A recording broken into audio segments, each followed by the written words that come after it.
Hello friend, आज ये CDP का दूसरा वीडियो लेकर आ गए हैं। इससे पहले एक वीडियो बना दिए सीडी पे और उससे भी पहले हम 3 वीडियो रीजनिंग पे और जीके जीएस पे और साइंस सेक्शन पे बना दिए हैं। वो जाकर ज़रूर देखें। चैनल को सब्सक्राइब ज़रूर करें, वीडियो को लाइक ज़रूर करें अगर अच्छा आपको वीडियो लगता है, इम्पोर्टेंट लगता है, हेल्पफुल लगता है तो।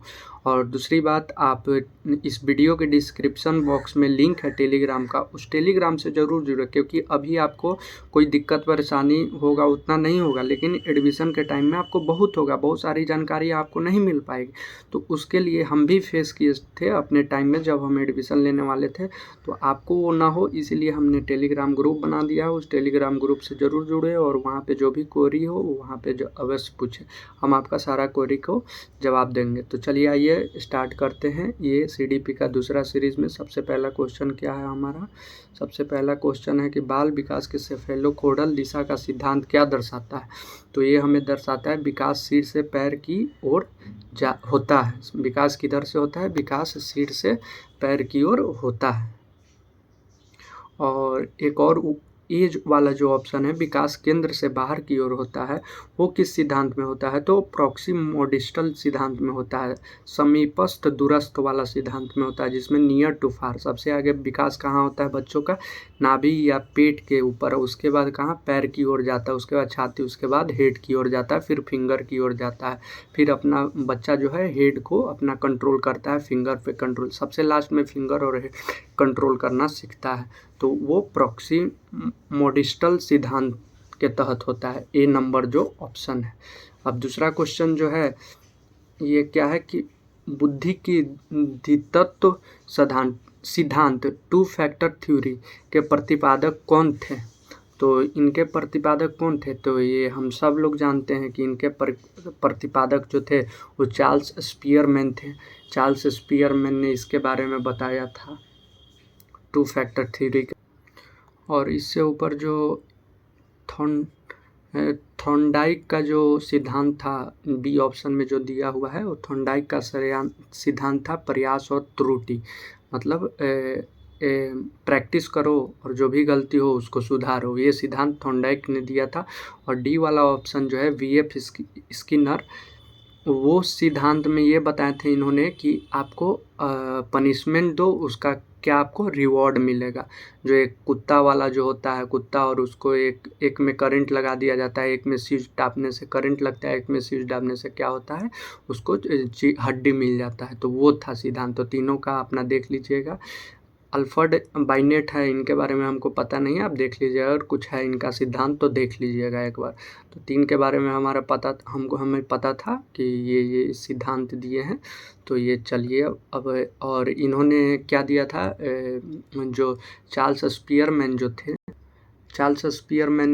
जो थे वो बुद्धि के 2 घटकों में विभाजित किया था, एक सामान्य बुद्धि और एक विशिष्ट बुद्धि, जिसमें एक में होता था कि मतलब थ्योरेटिकल बात सोचता है आदमी, और एक में होता है लॉजिकल बात सोचता है। तो ये सिद्धांत स्किनर ने दिया था। अब ये तीसरा क्वेश्चन है कि दिव्यांग बच्चों के मतलब अधिकार अधिनियम PRPWD एक्ट 2016 के तहत कुल कितनी दिव्यांग श्रेणियों को सामान्यता दी गई है? तो ये कुल 21 हो गया। 21 लोगों को इस श्रेणी में रखा गया है, दिव्यांग श्रेणी में 21 टाइप के दिव्यांग लोग होते हैं। अब नया जो 2016 के एक्ट आया है उसमें। और इससे पहले हम लोग बात करते हैं तो 1995 के अधिनियम में कितने श्रेणी थे? तो 7 श्रेणी थे, जो कि 2016 के अधिनियम में से कितना? 21। ये भी याद रखना है कि 1995 के अधिनियम में कितने श्रेणी थे दिव्यांग की? 7। और 2016 में कितने हो गई? 21 हो गई। अब इसके बाद हम लोग देखते हैं कि जीन पियाजे के अनुसार कन्वर्सेशन की क्षमता बालक में किस अवस्था में विकसित होती है? तो ये मूर्त सक्रियात्मक अवस्था में होता है, मतलब कंक्रीट ऑपरेशनल स्टेज में होता है। कंक्रीट ऑपरेशनल स्टेज में ये होता है, क्योंकि ये जो फेज होता है इसमें बालक जो होता है कितने साल का होता है, 7 से 11 साल का होता है। और इसी एज में बालक समझने लगता है कि किसी वस्तु की आकृति बदलती है लेकिन मात्रा में उसका कोई अंतर नहीं आता है। इस फेज में 7 से 11 वाला जो साल होता है बच्चों का, उसमें समझने लगता है बच्चा। ये चौथा नंबर क्वेश्चन हो गया। अब 5वां नंबर क्वेश्चन देखते हैं कि पठन वैकल्य मुख्य रूप से किस अधिनियम अक्षमता से संबंधित है। तो ये जो होता है वो पढ़ने और वर्तनी की में कठिनाई जब आती है तो उस डिसेबिलिटी को ये प्रदर्शित करता है, दिखाता है। और गणित गणना की कठिनाई किस डिसेबिलिटी में होता है, तो डिस्कैल्कुलिया में होता है। उसको भी देख लीजिए, याद कर लीजिएगा, डिसलेक्सिया, डिस्कैल्कुलिया। और लिखने की कठिनाई क्या होता है, तो डिस्ग्राफिया में होता है। वो भी दिमाग में रख लीजिएगा तीनों को। अब ये 5वां नंबर। अब 6ठा नंबर देखते हैं। 6ठा नंबर जो क्वेश्चन है, एक समावेशी कक्षा में का मुख्य उद्देश्य क्या है। एक समावेशी कक्षा का मुख्य उद्देश्य क्या है। विशेष बालकों के लिए अलग से कक्षा चलाना। नहीं, अलग से क्यों, फिर तो वो अलग अपने आप को फील करेंगे कि हम समान के श्रेणी में नहीं रह सकते। अलगाव नहीं करना, अलग थलग ये सब वर्ड आए उसको सीधे हटा दीजिए। केवल प्रतिभाशाली बच्चों पर ध्यान देना, नहीं, केवल भी आए तो उसको भी हटा दीजिए। सब वर्ड कोड वर्ड है। और सभी बच्चों को व्यक्तिगत आवश्यकताओं को सम्मान करने के साथ शिक्षा देना। हाँ, सही बात है, तो ये चीज़ होना चाहिए। सभी बच्चों का जो दिक्कत है उन पे काम कीजिए, टीचर को यही। समावेशी शिक्षा का मुख्य लक्ष्य यही है कि जो शारीरिक, मानसिक या सामाजिक रूप से भिन्न बालक को क्या मिलाना, मुख्य धारा में शामिल करना, उसको बिना किसी भेदभाव के पढ़ने का अवसर प्रदान करना। समावेशी शिक्षा का मुख्य उद्देश्य यही है। तो समावेशी का ऑप्शन यही होगा, थर्ड वाला। अब 7 नंबर क्वेश्चन में चलते हैं। महात्मा गांधी की बुनियादी शिक्षा योजना को अन्य किस नाम से जाना जाता है, तो वर्धा शिक्षा योजना के नाम से वो जाना जाता है। और इससे पहले हम लोग देखे हैं कि कोठारी आयोग योजना क्या है। तो कोठारी आयोग जो था वो हम लोग को दिया था 10+2+3 वाला योजना, जो कि आज हम लोग क्या कर दिए हैं उसको। आज हमारा नया शिक्षा नीति आया तो 5+3+3+4 हो गया है। तो ये योजना अब हमारा नया जो शिक्षा योजना आया 2020 का, उसमें 5+3+3+4 हो गया। लेकिन कोठारी आयोग जो दिया था वो 10+2+5+4 दिया था। तो ये चीज़ ध्यान रखना है। अब 8 नंबर क्वेश्चन जो है, कक्षा में विद्यार्थियों को ध्यान आकर्षित और केंद्रित करने के लिए शिक्षक को क्या करना चाहिए। तो विद्यार्थियों को डराना फराना तो चाहिए ही नहीं, ये सब गलत वर्ड है। विद्यार्थियों को विषय के प्रति जिज्ञासा उत्पन्न करना, ये सही है। केवल श्याम पट पर लिखते रहना, ये सब भी गलत है। ब्लैक बोर्ड सिस्टम अब कहाँ रह गया, अब तो सब डिजिटलाइजेशन हो गया। केवल परीक्षा के अंकों पर जोर देना, नहीं, परीक्षा के समग्र विकास होना चाहिए विद्यार्थी का। तो इसमें जो है बी ऑप्शन सही होगा। तो आगे क्वेश्चन नंबर 9 देखते हैं कि बाल विकास किसका अध्ययन है। तो बाल विकास जो है वो केवल शारीरिक विकास नहीं, केवल आ गया उस वर्ड को ही, उस सेंटेंस को ही हटा देना, उस ऑप्शन को ही काट देना। केवल नहीं, केवल मानसिक विकास नहीं, जन्म से वयस्क तक होने वाले परिवर्तन, हाँ ये हो सकता है, यही है आंसर। देखिए, केवल भाषा विकास नहीं, केवल वाला जितना ऑप्शन है उसको काट देना है, सीधे आँख मूंद के उसको पढ़ना ही नहीं है, टाइम किल करता है सिर्फ केवल ला के। और पियाजे के अनुसार संज्ञानात्मक विकास की प्रथम अवस्था कौन सी है। तो पियाजे के अनुसार सबसे पूर्व सक्रियात्मक या मूर्त या संवेदी या औपचारिक, तो ये थर्ड ऑप्शन हो जाएगा। संवेदी गामक जो होता है अवस्था, पियाजे के अनुसार संज्ञानात्मक विकास का प्रथम अवस्था होता है। तो ये हो गया। अब आगे क्वेश्चन आते हैं 11 नंबर। वाइगोत्स्की के किस अवधारणा पर विशेष बल दिया है। तो जेपीडी पे ज़्यादा विशेष बल दिए हैं। कहें कि बच्चा को वो चीज़ करवाना चाहिए जो वो सहायता के द्वारा कर ले। जॉन ऑफ प्रॉक्सिमल डेवलपमेंट, कि वो क्या कर सकता है अगर उसे थोड़ा सा सहायता दे दिया जाए, तो इस पे वो फोकस किए थे। तो इसमें कौन सा ऑप्शन हो जाएगा? B number. अब 12 नंबर ऑप्शन है कि सीखने का सबसे प्रभावी माध्यम क्या है?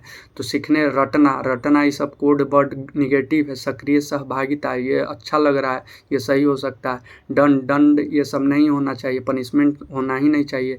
केवल व्याख्यान नहीं, केवल व्याख्यान तो बच्चा का जो दिक्कत होगा वो कैसे समझेगा? तो बी ऑप्शन सक्रिय सहभागिता सही होगा। 12 नंबर। समावेशी शिक्षा का उद्देश्य क्या है? समावेशी शिक्षा का वही केवल सामान्य तो बच्चों को पढ़ाना, गलत। केवल दिव्यांग बच्चों को पढ़ाना, केवल जहाँ आएगा देखिए उसको काटिए एकदम सीधे, कुछ उसको देखना नहीं है। सभी बच्चों के साथ पढ़ना, केवल प्रतिभाशाली बच्चों, सभी आ गया वो सही है, केवल वाला सब हट जाएगा। देखिए सभी वाला ऑप्शन सही है, सी नंबर ऑप्शन सही हो गया आपको। बुद्धि परीक्षण IQ टेस्ट किससे संबंधित है? तो IQ टेस्ट शारीरिक विकास, मानसिक विकास, भाषा विकास, सामाजिक विकास। तो IQ भाई कहाँ पे है? तो दिमागी में होगा। IQ थोड़े शरीर में होगा, IQ थोड़े भाषा में होगा, वो तो लैंग्वेज वाला हो गया। सामाजिक कहाँ से IQ में आ जाएगा? वो तो कल्चरल डेवलपमेंट होता है, सोशल कल्चरल डेवलपमेंट, सामाजिक। अब थॉर्नडाइक का सीखने का सिद्धांत है, तो वो क्या है? प्रयास और त्रुटि। अभी हम बताए थे आपको, ऊपर जो ऑप्शन दिया था उसमें थॉर्नडाइक वाला में, तो प्रयास और त्रुटि इसका ऑप्शन हो जाएगा। फिर नेक्स्ट क्वेश्चन आ जाते हैं 16 नंबर पे। कक्षा में शिक्षक की सबसे महत्वपूर्ण भूमिका क्या है? तो केवल व्याख्यान करना। तो व्याख्यान करेगा तो बच्चा का कौन दिक्कत समझेगा? व्याख्यान दे के चल जाएगा, तो ये हायर एजुकेशन में होता है। मार्गदर्शक एवं सहयोगी, हाँ। ये परीक्षक होना नहीं, नियंत्रक नहीं, तो बी ऑप्शन ही इसका सही होगा। प्रेरणा का मुख्य कार्य क्या है? तो दंड देना, दंड ये सब होना ही नहीं चाहिए बच्चा में, गलत ऑप्शन। सीखने के लिए उत्साहित करना, हाँ सही। परीक्षा लेना नहीं, अंक देना नहीं, तो परीक्षा सीखने के लिए उत्साहित करना, ये ऑप्शन सही हो जाएगा। निम्नलिखित में से कौन सा विकास का सिद्धांत है? निम्नलिखित में से विकास का सिद्धांत केवल विराम का सिद्धांत, केवल आ गया, केवल सबको हटा दीजिए। निरंतरता का सिद्धांत, हाँ सही। देखिए ऑप्शन ए सही है, केवल वाला तो ऐसे ही हटा देना, उसको सीधे आउट कर देना। बीएड स्पेशल में सबसे महत्वपूर्ण सिद्धांत कौन सा है? समावेशन, सही बात है, समावेशन। प्रतियोगिता, दंड ये सब होगा नहीं। 20 नंबर। सीखने की प्रक्रिया का सबसे अधिक प्रभावित करता है? तो प्रेरणा, मौसम, वर्दी भवन। वर्दी भवन ये सब कहाँ से आ गया? मौसम तो प्रेरणा होगा। चलिए अब आगे क्वेश्चन, नेक्स्ट क्वेश्चन। वॉल्यूम का वर्गीकरण किससे संबंधित है? अधिगम उद्देश्य से। 21 नंबर क्वेश्चन का होगा आंसर। व्यक्तिगत भिन्नताओं के ध्यान में रखाते हुए शिक्षक को क्या करना चाहिए? सभी को एक जैसा पढ़ाना नहीं, सबको एक जैसे कैसे पढ़ाना है? फिर गड़बड़ हो जाएगा। विद्यार्थियों के आवश्यकता के अनुसार शिक्षण, हाँ आवश्यकता किसको क्या है? हमको मान लीजिए ABCD नहीं आ रहा है, हमको क ख ग घ आप पढ़ा दीजिएगा, तो ये कैसे हो जाएगा? कोई क ख ग घ आ रहा है ABCD उसको आप पढ़ा रहे हैं, तो नहीं, जिसको जो आवश्यकता है उसको पढ़ाना है। केवल मेधावी छात्रों पर ध्यान देना गलत। केवल कमजोर, तो बी ऑप्शन सही है, आवश्यकता के अनुसार पढ़ाना। CC सतत एवं व्यापक मूल्यांकन का उद्देश्य केवल वार्षिक परीक्षा, गलत। विद्यार्थियों का समग्र विकास, हाँ सब रूप में एकदम समग्र विकास होना चाहिए, पढ़ाई में भी, बिहेवियर में भी, मोरल में भी, कल्चरल में भी, सोशल में भी, समग्र विकास। देखिए उसका ऑप्शन बी होगा। अब भारत में दिव्यांग अधिपत अधिनियम किस वर्ष लागू हुआ? तो ये RPWD एक्ट कब हुआ? तो 2016 में हुआ था। ब्रेल लिपि का उपयोग मुख्य रूप से किस प्रकार के बालकों को शिक्षण के लिए करते हैं?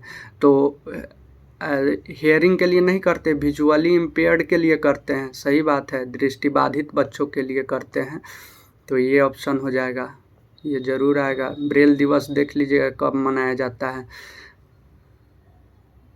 भारतीय पुनर्निर्वास RCI rehabilitation council of India का मुख्य दायित्व क्या है? तो इनका मुख्य दायित्व प्राथमिक और माध्यमिक बोर्ड के परीक्षार्थियों का संचालन करना नहीं। दिव्यांग के क्षेत्र में विशेष शिक्षकों को जनशक्ति के परीक्षण एक मिनट, ये पूरा विजुअल नहीं हो रहा है। परीक्षण विशेष शिक्षकों को जनशक्ति के परीक्षण एवं मानकों को निष्पादन करना, कुछ ऐसे ही है। इसको देख लीजिएगा RCI का, तो यही होता है। देखिए, राष्ट्रीय शिक्षा नीति NEP 2020 आ गया। 10+2 शैक्षणिक संरचना स्थान पर कौन सा ढांचा लागू किया गया?